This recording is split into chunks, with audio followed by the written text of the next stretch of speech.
It is easy to overlook Fort Norfolk. Tens of thousands of U.S. military men and women pass through Norfolk, Virginia each year, as do hundreds of thousands of their family members. Most do not notice the little fort in the shadow of Norfolk's high rise buildings, but it has a history that is as rich as the nation itself. Virtually as soon as the United States was born, there was this realization by President Washington and the early congressmen that the country, even though it had just won this war against Great Britain, the power of the seas in those days, that the young nation was, at a point of critical danger. That was because you had all these international powers. You had Great Britain, but you also had France, you had Spain. And any of those nations could attack the young nation really at any point. And you had all of this vast coastline that was undefended, it was unprotected, and there was a need to fortify it.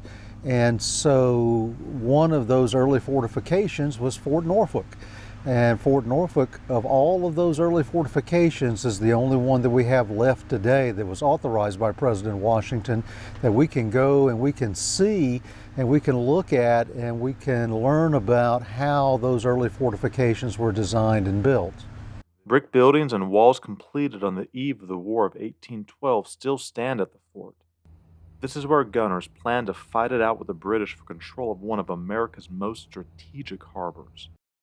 That battle, however, was decided at nearby Craney Island. Yeah, the Battle of Craney Island, we know about Gettysburg, we know about Chickamauga, we know about Vicksburg. We may not know much about the Battle of Craney Island today, but Craney Island was a very strategically important battle of the War of 1812. That's because when the British landed on Craney Island and were repelled by U.S. forces, it was an American victory. The completion of nearby Fortress Monroe ended much of Fort Norfolk's importance after the War of 1812. The fort fell into such oblivion that a squatter named Lemuel Fentress even moved into the officers' quarters. He was willing to work for his room and board, even billing the government $1,500 for the labor he put in to keep the little fort in repair. The U.S. Navy took over in 1849 and converted Fort Norfolk into a storage facility.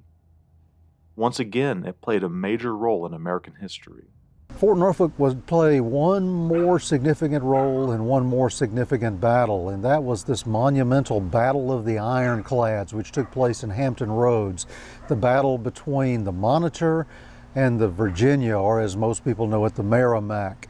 That was because Fort Norfolk was the place that the Merrimac or the Virginia went to secure its ammunition when it sailed or steamed back out into Hampton Roads, and there sat the Monitor to protect these wooden Union Navy ships that the Virginia was on its way back out to finish destroying.